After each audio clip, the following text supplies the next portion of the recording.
Continuamos en La Venganza Será Terrible. Estamos hoy en Buenos Aires, en el Auditorio Caras y Caretas, aquí en la calle Venezuela 330, nuestra habitual locación. En redes sociales estamos en Facebook como La Venganza Será Terrible sitio oficial y en Twitter como @lavenganzaradio. Hablaremos esta noche de una costumbre que casi se ha perdido: leer para otros. Quiero decir, autores que leían sus textos delante de un público compuesto de amigos, conocidos, críticos, etc. El mismo autor. El mismo autor. No, sí, sí. Una noche a fines del siglo I, Plinio el Joven abandonó una reunión indignado y después le escribió a Claudio Restituto, que era un magistrado del imperio, acerca de la indignación precitada. Decía la carta: regreso molesto de una lectura en casa de un amigo, de una lectura que había hecho él de sus propios textos. El texto leído, sigue diciendo Plinio, era de una gran precisión en todos los sentidos. Sin embargo, todos lo escucharon como si fuesen sordomudos. No han despegado los labios, ni han movido una mano, ni han estirado las piernas para cambiar de postura. Plinio se había enojado por aquella indiferencia o por la pereza de los que escuchaban. Pero es que, como acabo de decir, existía una ceremonia que consistía en que los autores leyeran sus obras ante un grupo de amigos, pero también existía una etiqueta para los oyentes y también para los lectores, ¿no? Eran como publicaciones orales y se esperaba que el auditorio proporcionara una respuesta crítica, lo que hoy se llama una devolución, que incluso podría servir para que el autor mejorara el texto, etc. El tipo volvió a la casa y dice: bueno, me chiflaron el segundo párrafo. Claro. Y lo cambiaba. Hay párrafos que ya vienen chiflados de fábrica, ¿no? Es por eso que Plinio se había molestado por la inmovilidad de los oyentes que no habían dicho nada. El mismo Plinio ensayaba a veces el primer texto que escribía con amigos y luego lo modificaba de acuerdo con su reacción.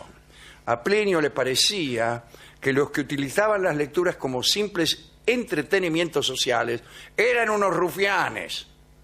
Decía que muchos se sentaban en las salas contiguas, los oyentes, ¿no? Sí. En las salas contiguas no le daban bolilla al autor. Iban ahí para comer a la masita y tocar a la muchacha, como dice el tango Padrino Pelao, citado por Plinio en este caso. Porque en estas reuniones, que conjeturo yo, ¿no?, debía haber sanguchito de miga, sí, o aquello que los romanos comiesen, ¿no? Entonces algunos, o pretexto de escuchar una obra, iban, se morfaban los sándwiches, incluso se ponían lejos del que leía, cosa que no los molestara el texto. Eso pasa mucho en la Feria del Libro. Claro. Donde vale autores a leer, pobres, y le sientan gente que va a tomar la gaseosa. Exactamente. Esta gente, esta que dice usted y aquella, llevaban a sus criados y los hacían escuchar lo que decía el tipo mientras ellos estaban lejos. Y entonces después venía el criado y le alcahueteaba. Dijo más o menos tal cosa, para poder fingir que lo habían escuchado. El autor también estaba obligado a respetar ciertas reglas para que su lectura fuera bien recibida. Primero, era imprescindible encontrar un lugar adecuado para sus lecturas. No podías leer en cualquier bodegón, no. Incluso algunos autores ricos tenían en sus casas algunos salones, auditorium, ¿no? Y recitaban allí. A veces invitaban a poetas más pobres para que usaran esos salones para leer sus obras. Los poetas ricos, que casi es otro oxímoron, invitaban a los poetas pobres y decían: usa mi auditorio y lee tus poemas. Una vez que se habían reunido los amigos en el auditorium, el autor debía presentarse sentado, con una toga nueva y llevando todos sus anillos y sortijas. Ya empezamos con la gilada. Según Plinio, era una desventaja estar sentado y también tener que ocupar las manos sosteniendo el texto. Así que no había manera de gesticular. En una oportunidad Plinio pensó en despojarse del asiento e incluso del texto, y pretendía él hacer la mímica de la lectura, mientras que un conocido se encargaba de leer el texto. Ah, ya va pareciéndose al teatro casi. No se Y sí, parece porque nada al teatro. hace la mímica de No, lo que... pero uno leía y el otro hacía los gestos. Al otro. Lea algo. Y justo no tengo nada acá para leer, Tiene. pero esta tapa voy a leer. Dice, la noche en que venció fue la segunda vuelta de las presidenciales. A la vez... Y eso que estoy omitiendo nombres propios para acá. Sí, claro. Sí. Bien, aquellas lecturas a veces eran muy largas, imagínese. Si usted Sí. tiene que leer ante sus amigos La guerra y la paz. Plinio asistió a una que duró 3 días. Algunos duraban nada más que pocas horas, otras una semana, en fin. Pero las lecturas llegaron a ser inevitables para aquellos que quisieran hacerse conocidos como autores. Esto no ocurría solamente en Roma. Los griegos también leían públicamente. 5 siglos antes de Plinio, Herodoto de Halicarnaso, por ejemplo, leyó sus textos en los festivales olímpicos. Claro, era muy común esto, aprovechando las Olimpiadas, a la noche, cuando no había competencias, se reunían. Olimpia no era una gran cosa, era bastante showme. Y estaban ahí en unos campamentos, que no había grandes hoteles ni nada, todos ahí alrededor de las hogueras, y ahí aparecían los poetas y cantaban sus cosas, ¿no? Bueno.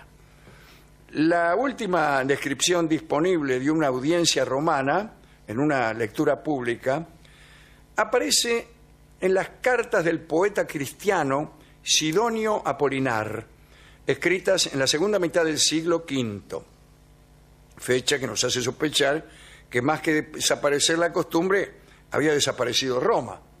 Sí. O casi, un 476, está bien. Es curioso porque en una de sus cartas, Sidonio lamentaba que el latín se hubiera convertido en una lengua extranjerizada para todos. Recuerdo que cuando se cumplieron 1000 años del nacimiento del castellano, una fecha conjetural, desde luego, ¿no?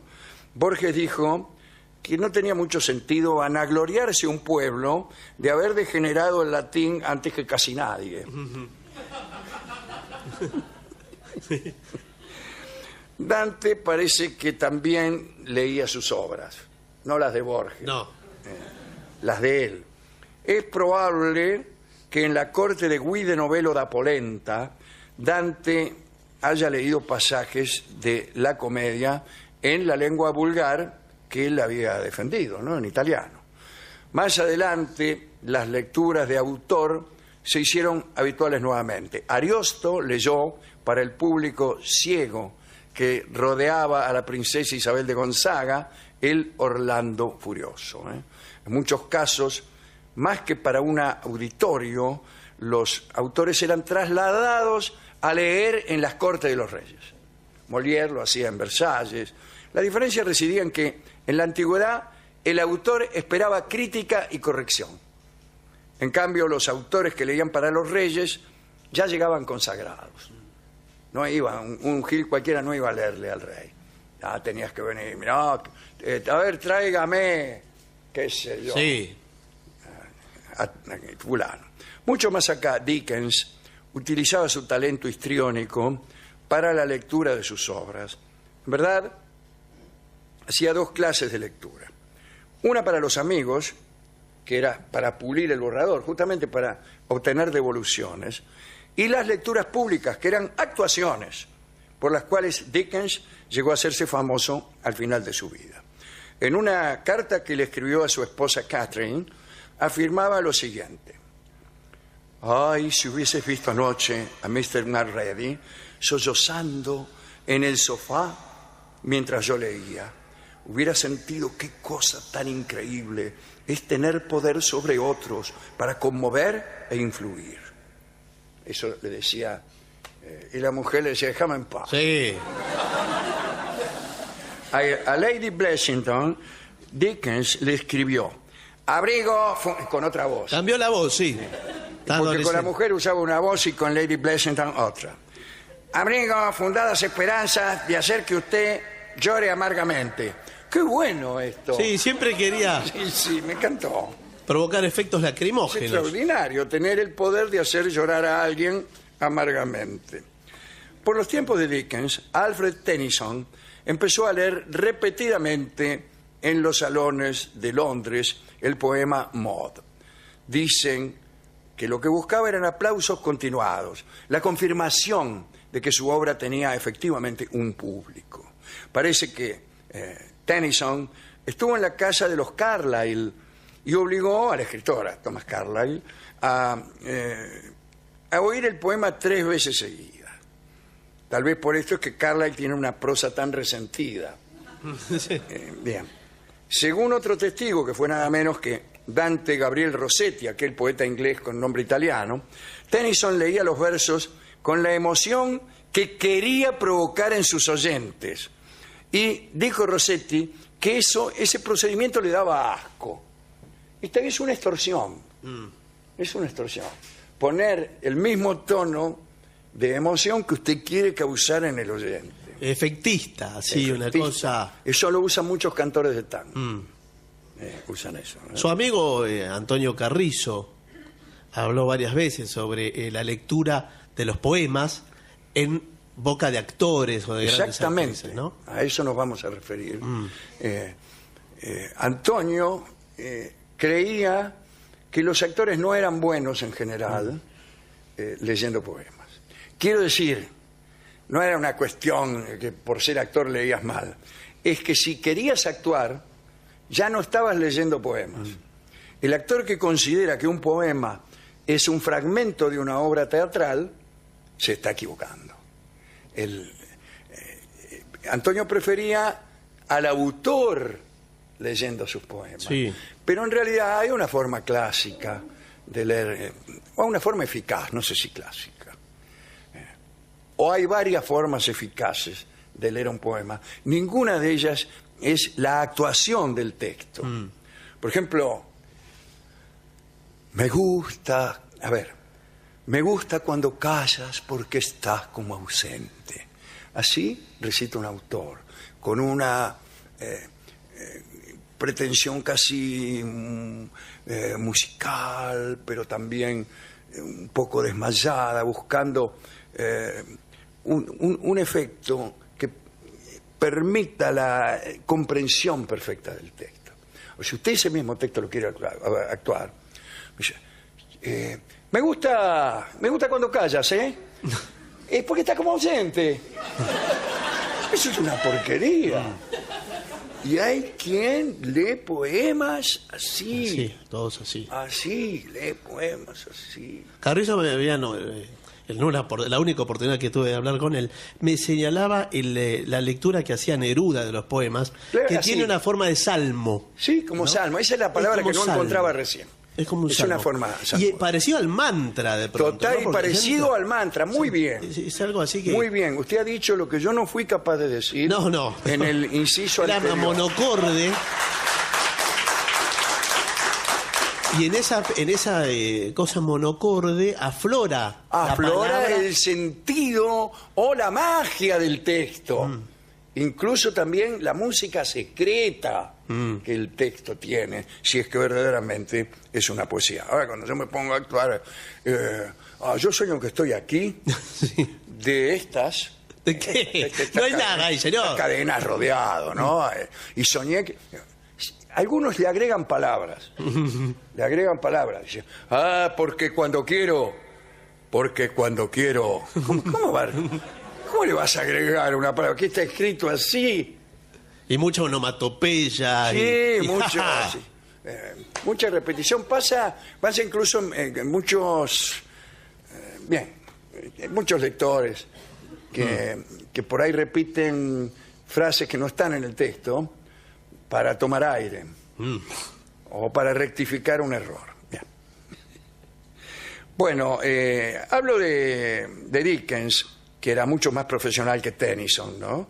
Porque Tennyson parece que leía, como yo he dicho, no solamente con la emoción que quería provocar en sus oyentes, sino que a veces tomaba un almohadón o algo en la mano y lo retorcía, así, extorsionando al oyente.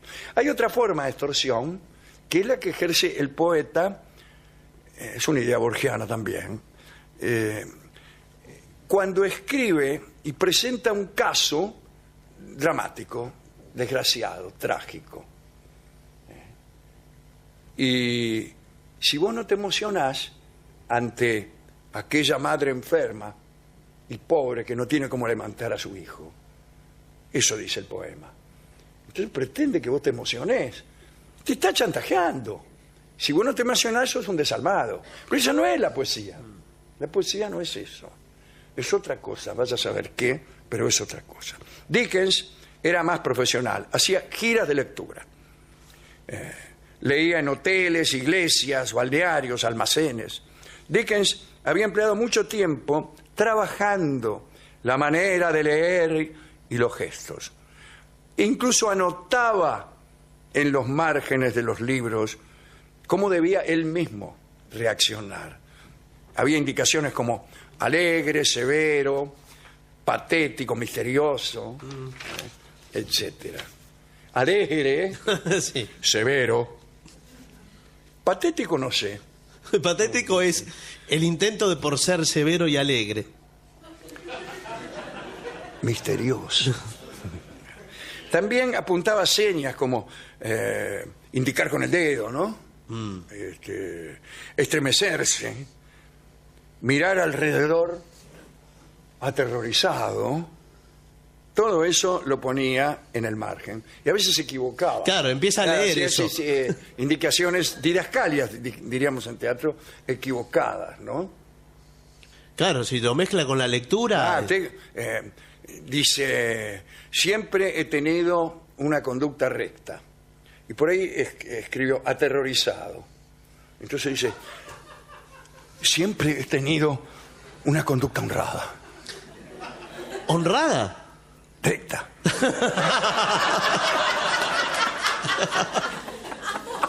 Confunde al auditorio. ¿No ves que confunde? Es mucho mejor honrada. Es mucho mejor honrada. Por Sí. eso Sí. se trataba de una corrección. Sí. Bien. Después de la lectura, Dickens nunca se daba por enterado de los aplausos, ¿no? Hacía una reverencia y se cambiaba de ropa porque parece que transpiraba como un chancho. Hay quienes dicen que las lecturas deben hacerse en silencio y en soledad, y que las lecturas públicas son superficiales. Se asegura que debe distinguirse entre el descubrimiento gradual de un libro leído en silencio y el precipitado encuentro con un autor en un anfiteatro abarrotado. Esto último es producto de un apresuramiento que es dueño de nuestros tiempos, decía Plinio. Uno de los componentes perdidos de la cultura puede que sea la lentitud. Yo diría otra cosa, que es que cuando uno oye un poema se pone en juego una colección de mecanismos mentales que son distintos a los que se ponen en juego cuando uno lee. Y yo creo que hay poemas que son mejores leídos que oídos, y al revés. Hay poemas que necesitan una oralidad. Digo yo que acabo de leer públicamente un texto también. En este programa ensayamos cada uno de los gestos. A veces ustedes se conmueven, no tanto por lo que decimos, sino por nuestra gestualidad. Esto es propio de la radio. Sí. Bueno, dedicamos esto, ese es un tema lindo, esto. Aquellas personas que por primera vez nos leyeron para nosotros cosas cuando aún no sabíamos leer. Y nos dejaron el gusto por la narración. Pienso en personas que me han leído, no que han leído mis libros, que han leído para mí, es mejor decir. Y personas a las que yo he leído. Son todas personas queridísimas, ya que se necesita un gran amor para leer para otros. Hemos ido a la discoteca y hemos pedido el disco Tal vez será su voz, porque nos gusta y porque tiene que ver con esas voces de las cuales hemos hablado. ¿Cómo es el recuerdo de una voz si no está garantizado por una grabación, ¿no? Qué suerte tener en estos tiempos la grabación. Yo no sé si recuerdo la voz de mi abuelo, por ejemplo. Bueno, Tal vez era su voz, es un bello tango. Escucharemos en una de las dos mejores versiones que existen, la de Horacio Molina.